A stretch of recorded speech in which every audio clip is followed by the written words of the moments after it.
What's up, guys? Welcome to another video. Today I'm going to be continuing our shop items, and as I said in the last one, I'm going to start placing basically over here in our player character.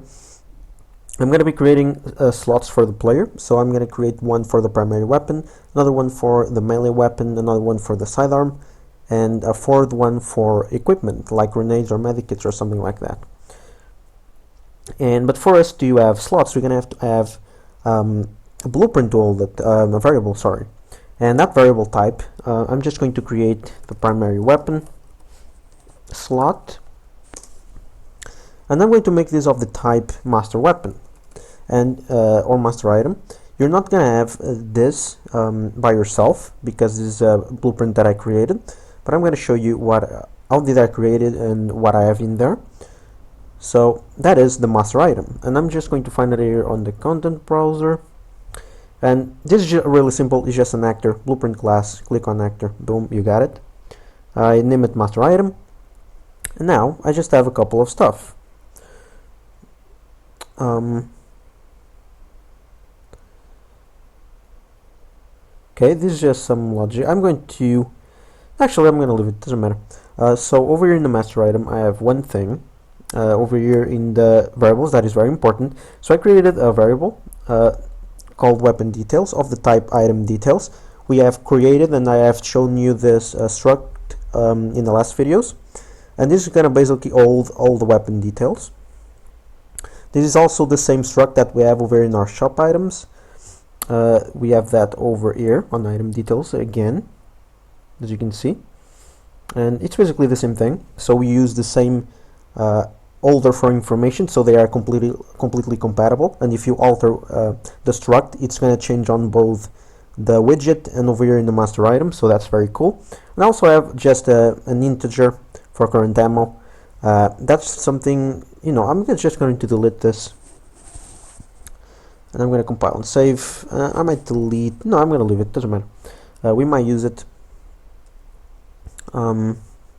Another thing, over here in the viewport of the master item, I have just a couple of stuff that I'm going to delete because we're not going to be picking these items directly from the world, so we're not going to need collision on it. We're not going to need this ADS because we're going to be using third person.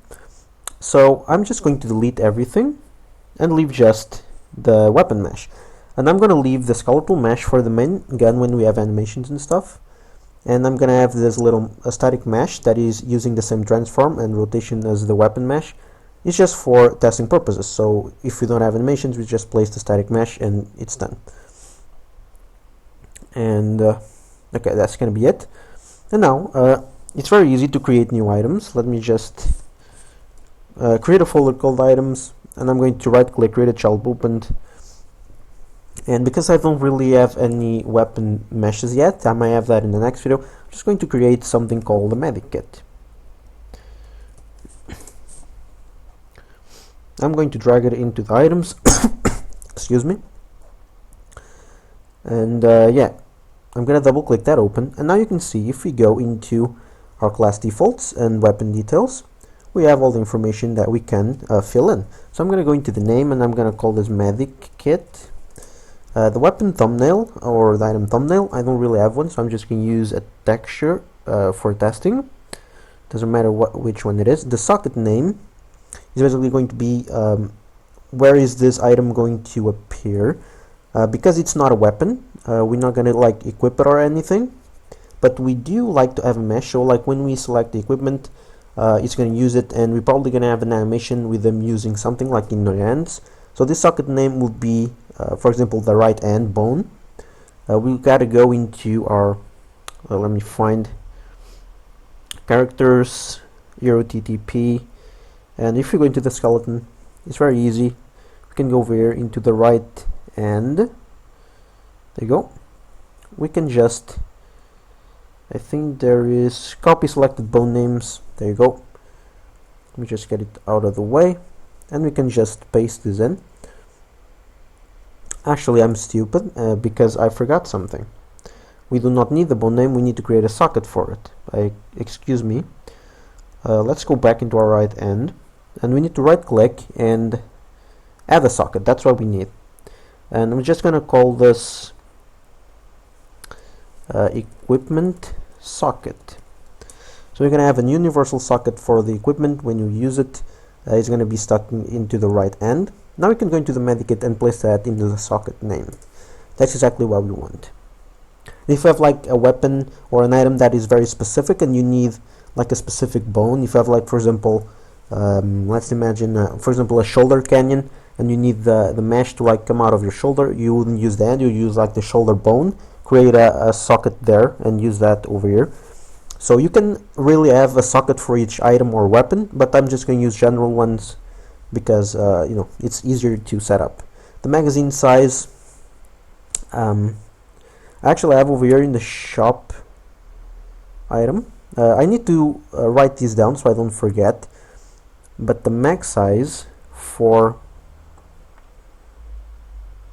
let me see, for the equipment, let me just trace that down. It's over here, so it's over here.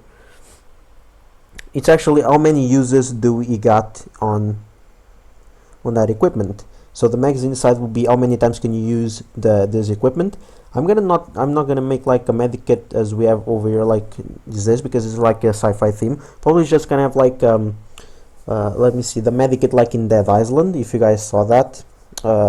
Remember that game? I think you inject something into you like and it gives you more health. We're probably gonna use something like that, so we're gonna have more shots. So I'm just gonna say we have 2 uses on that. Let me just see, the current ammo means I need to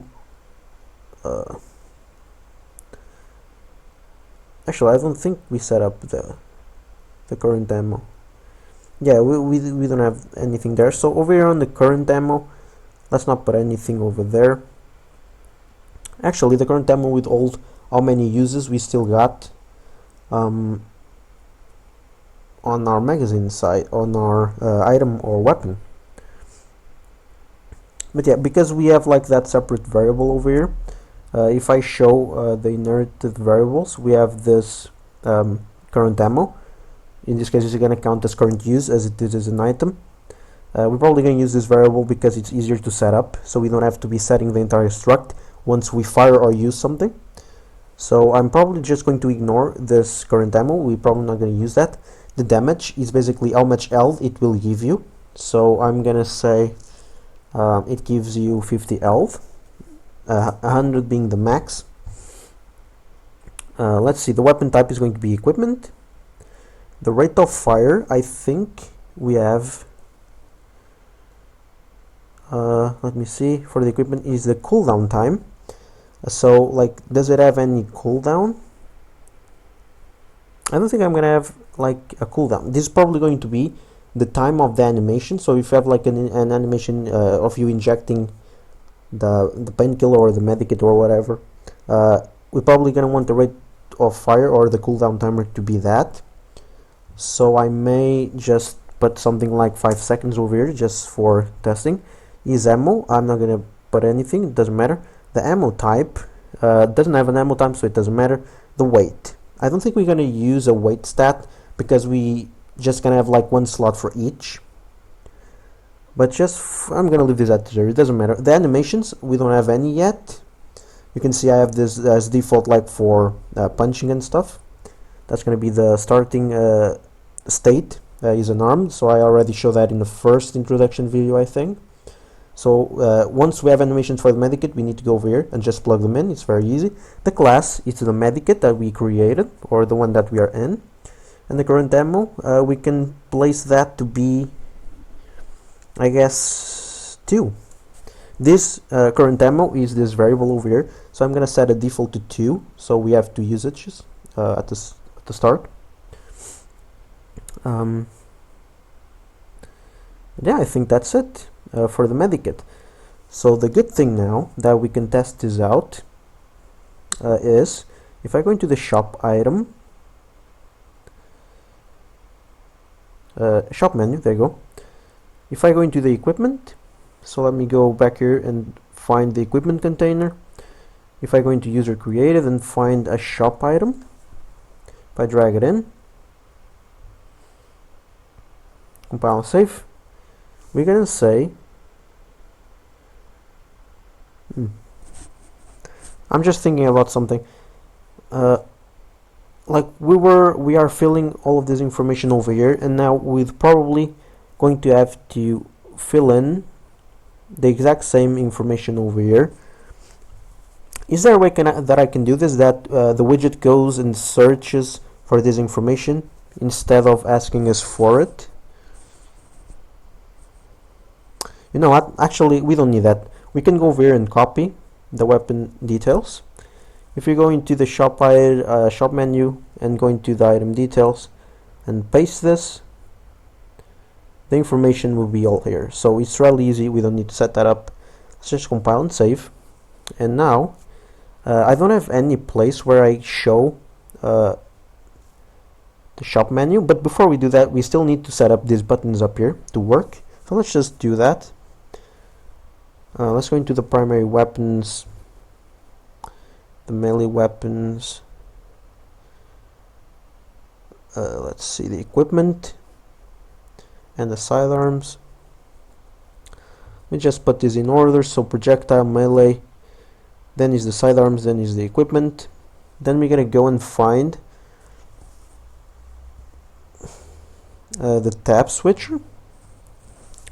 Then we're just gonna get this and set the active widget index, and with this active tab we're gonna go, the first one is gonna be 0, Control C, Control V, and it's gonna be the index 1. And if you don't know how this works, this index that I'm placing over here is basically, if you go into the designer and you see the order of this of these scroll boxes, basically we have the tab switcher, and then this is going to get all its childs, and this active widget index is basically going to be, well, the primary weapon container is index 0, this one is index 1, 2, 3, so on and so forth. And so when we activate, when we click these buttons, it's basically going to switch between these as we click these buttons. Now I'm gonna have to find a place where I can do we have this bind already? I'm not sure. I don't think we have. Okay, let's just bind that really quick before I forget. The text here is going to show us the cash or the money that we have, or the currency. I think we have that on the player car. We use player currency. So let's go over in the shop menu.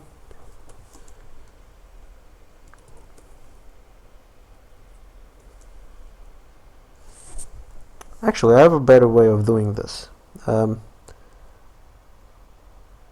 go into this variable and let's create player cash, because remember, this is not going to be tied to any specific player. So if you get owning a player over here and get that stat, is going to return null, because we're only going to get this menu when we interact with the store or the shop that's going to be somewhere in the map. When we create this widget, we're going to pass this information through from the player that interacted with, so that's going to be better. So let's go player cash, make it a float, and we're going to do instance editable and expose on spawn. We're going to get this and plug that in.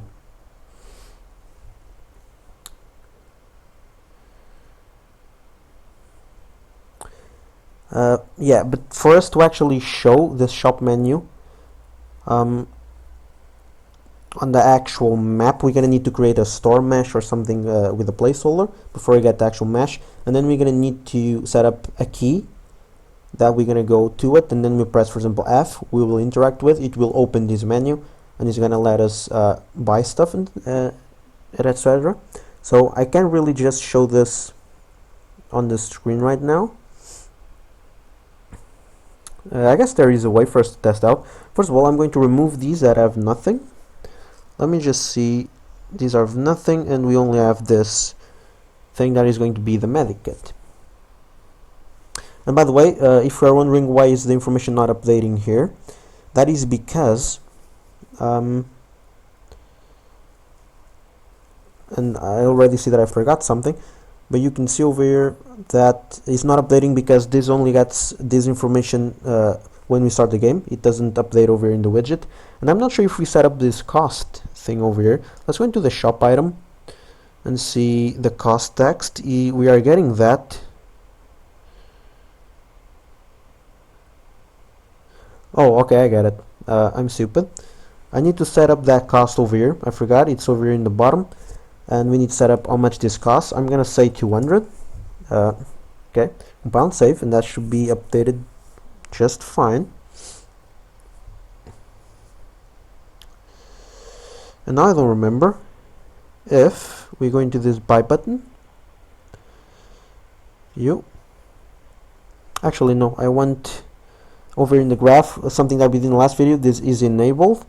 We are getting the owning player pawn. I just said in the couple of minutes ago that if we use this, it might not get the reference, but because when we actually show this button, we are already going to be with the blueprint created in our computer, and we're going to like be scrolling around and click buy. So this information is going to be getting every tick. It might give us a couple of return nodes invalid, but once these updates and the widget actually knows that which player created the widget, this is going to be true, and this is going to cast correctly, so we can actually leave this in.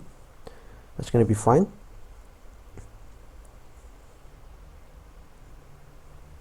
Well, I guess in those terms, if we go into the shop menu, I think this player cache, it might be fine for us to get this from the player then. Yeah, I think it makes sense. Okay, let's go into the shop item and just get this player currency over here, and we can use this. I'm pretty sure this is going to work. If not, we can reverse back and fix it. It's no big deal. And I'm just going to go over here and delete this player cache. We're not going to need that. Compile and save. And now if we test this out, I'm going to test this out really quick. So once we spawn with our player card, we're going to immediately show the screen as like if we interacted with the store itself. So I'm going to do this over here. I'm going to create just custom event. I'm going to call it test. I'm going to call this on the owning client because widgets can only be called on the client side or created in the client side. I'm going to call that over here after we do everything else on the event begin play of our player character. And it's really easy, as we just create a widget, show our shop menu. I'm going to get the owning player. Actually no, this is not going to work. We don't need anything else here. We can just get the player controller, but I think if we leave it null, it will work the same. And I'm just going to add the viewport. I'm not going to store it into blueprint into a variable yet. This is just really for us to see the interface on the screen. I'm going to go over here and I'm going to play on a new window, and after 5 seconds I think it will show us the menu. There you go. We have our 1000 that we set up on our character. Yeah, on our character. And now if we scroll through these primary weapons, melee weapons, sidearms, and equipments, we can now see medikit costs 200, and the button is currently available because we do have money. Value, it costs. Wait. This value is a little bit misleading. I set up value as like how much it gives you. I need to find a better name for this. Value kind of sounds like it's the money or how much it's worth in money wise. I'm gonna need to find a new word for this. Uses is fine, is 2, and the cooldown time is 5 seconds. If we click buy, nothing happens because we haven't set up that logic yet, but I just wanted to see the menu logic working and the shop item actually updating. Just some quick fix that I noticed over in the shop menu. I'm going to append this really quick because let's just do this. Let's add a space. Actually, we don't need this. Move pin. Let's add the space and then the dollar sign, because that's the currency that we're using right now. We may change that in the future, as I said in previous videos. There you go. And obviously the design is pretty shit, but this just, as I said, we haven't done the menu design yet. But yeah, I'm setting up the logic, everything is going fine. So in the next video, I'm not going to do that yet. I'm going to probably create a shop store, or like in the cube, and like use a placeholder mesh, and then set up the interaction to open the menu. And then I'm going to probably set up the buy logic, so enable this button, so that when we actually click the shop item button over here, when we click this, we can set up our logic to assign these slots that I have created over here. That I haven't created, I only have one, but I'm going to create the rest because we actually didn't use this on this video, so I'm going to create the other 3 for the sidearm and the equipment slot in the next video.